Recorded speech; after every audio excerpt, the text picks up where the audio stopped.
Hey everybody, Ian Golden here, and today in the studio I have a really special treat for you. We are here with Mr. Dave Smith, Mr. Roger Linn. These gentlemen are both pioneers in the industry, both in drum machines and synthesis, and they know a lot about these topics. Most importantly, some of the things that they created, like the Prophet 5 and like the MPC 60, were some of the building blocks of a lot of the electronic music that we know, love, and play today. So today, gentlemen, I wanted to sort of learn a bit myself and help our audience learn more about the magics of analog synthesis and why some of the newer producers should consider using these tools instead of software like Cubase and some of the digital things they might be using. First of all, tell us a little bit about yourselves and why we should be talking to you. Well, both Roger and I have, like you said, been around since doing this forever, since the 70s, I guess, is when my first company started in like 1974, and Roger started your first company later in the 70s, I guess? Actually 1979, yeah. Yeah, so I designed the Prophet 5 in 1978. I was involved with MIDI in 81, 82, we did a bunch of products and sequential circuits. After that, I worked for a little bit at Yamaha, and then for Korg R&D, where we did the wave station, products like that. I was actually... Now, I want to cut you off there because MIDI, we're actually approaching, or we just passed the MIDI 30th anniversary, right? Yeah, in 2 weeks, 30 years ago, is when the first two MIDI instruments from different companies were connected at the NAMM show. It was the Prophet 600, which was the first MIDI instrument with a Jupiter 6. You did a lot more than just work with MIDI. You were one of the people that created the standard. Yes. Yeah, I coined the acronym, for example. I kind of was the driving force behind it. He's humble. He's getting a Grammy in a month for that very thing. Congratulations. Thank you. So guys, I mean, in case you didn't connect the two, we might not be here today if it weren't for this gentleman. Much of our entire industry, the DJ controller industry, was enabled and has been created because of the power and prevalence of MIDI. So, thank you. Sure. And following up after that, I was also involved in the mid-90s with the very first soft synth ever designed, the first professional soft synth. It was called Reality from Seer Systems. And I was president of Seer Systems at the time. Okay. So, but then after that, I started my own company again, Dave Smith Instruments, building hardware. And I could talk a whole lot of time about why I was the first person to make software synthesizers and the first person to stop making software synthesizers, and why hardware is, in my opinion, a lot more fun and interesting than software. But that's kind of what my progression was. It seemed like the right thing to do, and I knew everybody was going to be doing software synthesis. But so you tried it out. So yeah, like I said, we were the first people to do it. And the first piece of people to leave. Stop doing it. And then ever since, in the last 10 years, I've had Dave Smith Instruments. So we've had the Evolver synthesizers, the Prophet 08, and of course the Tempest drum machine that Roger and I worked on. Why should the waveform come from analog, and why is it good to have it in the box and live in that domain as opposed to a pure digital waveform? You're Mr. Analog. Before the Tempest, I never made an analog product in my life. I made the first digital drum machines. So the MPC was really the foundation of a lot of 90s hip-hop. I mean, yes. Most of our listeners and watchers should realize that almost every hip-hop track in the 90s was made with an MPC 60. And mostly it was popular because people swore up and down that it sounded great, had this great unique swing, and that it was, of course, really fun and easy to use. What was special about the MPC that made it superior to, say, doing the same thing in software? I think it's sort of the whole package. It did have a good sound. It did allow them to sample all their own sounds, but what I've always really focused on is on human interface. And so I tried to make something that was very, very easy to use out of the box and really oriented towards a musician or not an engineer. And I think I succeeded with the MPC. It seemed to be very easy to use, very musical, and people seemed to think that there was a certain soul in the machine. The whole package was designed so that you could just take it out of the box, plug it in, and load some sounds up, and get a beat very quickly, and all the settings inside were set so it would come back sounding the way you wanted it to sound. And I think a lot of computer software would require you to enter all these different settings that you really didn't know what was the right one you wanted. And what I did instead was just by default setting up for the ones that were the most musical. There's two aspects to these instruments. One is the actual analog side of it, but the other is just the fact that it's a piece of hardware with a very specific interface with knobs that do certain things for easy, quick access to the instrument. I think it comes down a lot to the personality of the instrument. I think it's really hard for a piece of software to have personality, whereas an instrument, I mean, if you're a guitar player, if you play any instrument, you have your axe and there's a personality and a link between you and the instrument. Well, it's really hard to get that when you're looking at a screen and a piece of software that might have nice graphics or something, but there's no soul. There's no soul. That's another. Yeah. And the other side of hardware is that it should be fun to play. To me, clicking on a mouse and looking at a screen and going over here and typing on a keyboard and then going over here and playing on the keyboard and then going back and clicking and menu diving, it's no fun. Yeah. That's what really got me away from software synthesizers. You know, when I have a piece of hardware, it sits down in front of you, you turn some knobs, that knob always does the same thing. It's not some knob that's assigned to here when you're doing this, but it's assigned to this when you're doing the other piece of software. It's always the same thing, and there's an immediate response. 10 years later, I could turn on that same piece of hardware, turn the same knob, and it does the same thing.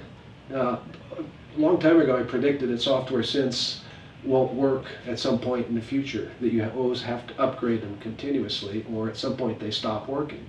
And that's true. There are some that are no longer supported by people who built them 10, 15 years ago, so unless you keep a vintage computer, if there is such a thing, with a vintage OS. For each piece of software. For each piece of software, it's pretty much goes away.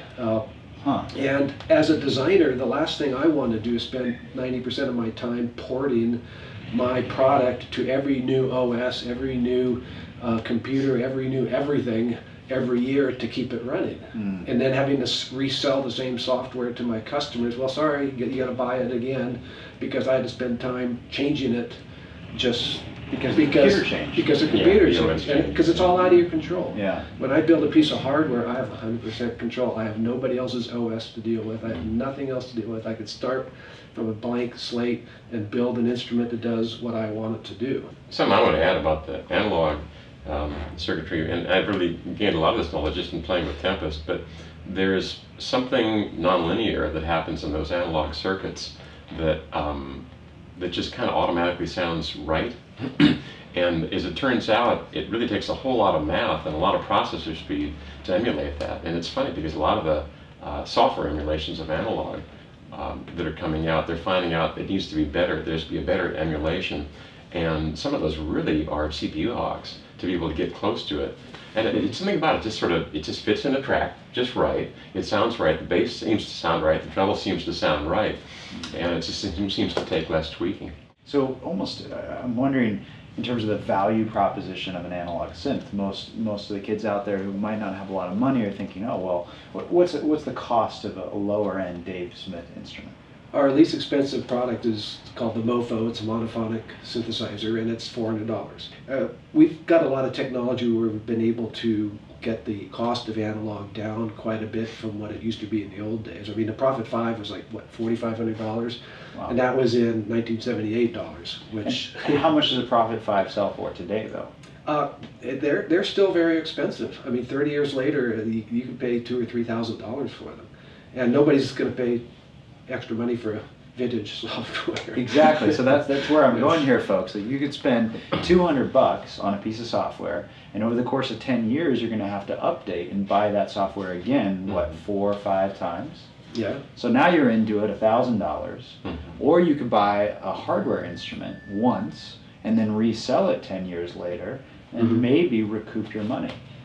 Yeah, or keep it forever. I mean, people kick themselves for selling stuff that they had 30 years ago now. You know, again, it's hardware. It still works. Yeah. It still sounds great. They all have their own sound because of the little analog imperfections. That's something that Dave's old products have, which mine don't. Although some of my old products do command a premium in the market, it's not as much as Dave's because vintage digital doesn't have the same cachet that vintage analog does. Basically, an old bit is the same as a new bit.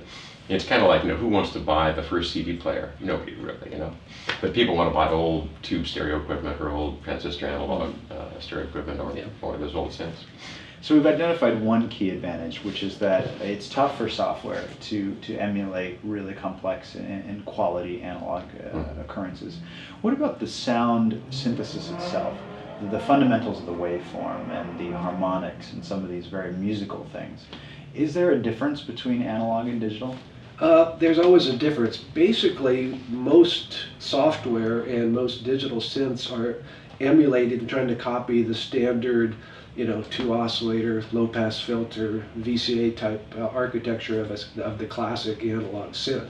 So they're basically doing the same thing in software that we do in hardware. Mm-hmm.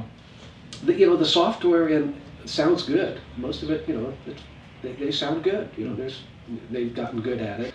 It's only when you sit down and play with it. I mean, we see this a lot at our trade shows. Well, people will come up, and a lot of times, like you said, it's kids that have only worked in software.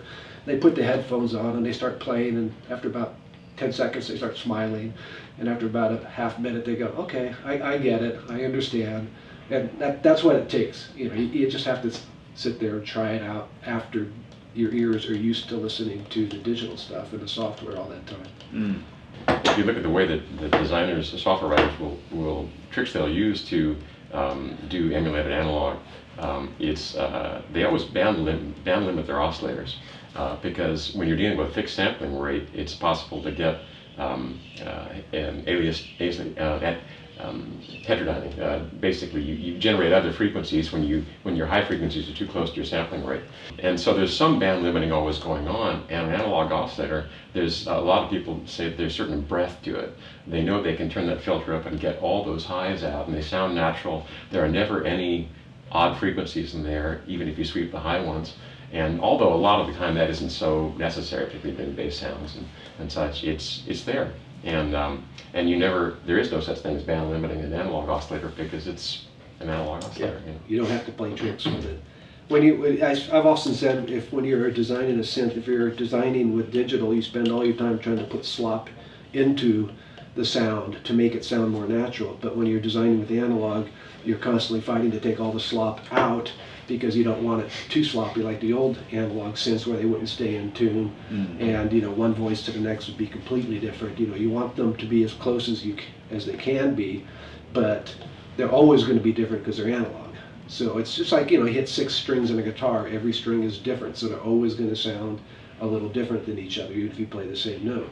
And it's that variance that our brains seem to like. Yeah. It creates some story, it creates some dimension and some depth. Exactly. Whereas if we just hear the same note repeating continually, there's no life to it. Exactly. What advice would you guys have for new producers? I know a lot of really well-known acts like Radiohead use your products, and lots of acts have used your products.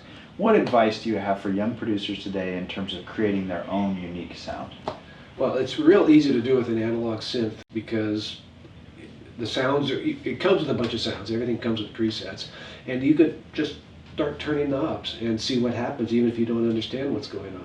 I got an email from one customer at an Evolver, I think, and he was complaining because his roommate was getting better sounds out of it, and his roommate knows absolutely nothing about musical instruments. He would just go up and start turning knobs while listening and come up with these incredibly cool sounds. And then when he finds something, he just press save, and then it's there forever. Yeah. So that's what's nice about them, that they encourage you to sit down and turn knobs and experiment because it's all right there. And then you'll eventually start thinking, oh, well, that's what a low-pass filter does, because every time I turn that knob, I hear the highs come and go. Oh, okay, that makes sense. That's so much more direct than trying to dig through a bunch of menus on a computer and drag a knob up and down or whatever you have to do these days to get it to work. Well, guys, you heard it here first. If you're interested in injecting a little magic and a little fun into your productions, you might consider an analog drum machine like the one that these two gentlemen created. And where can people find out more about it and more about you? Our website's DaveSmithInstruments.com. RogerLinnDesign.com. Thank you so much, gentlemen, for having us. Thank you for your time, and it was a real pleasure to speak with you. Great. It was fun.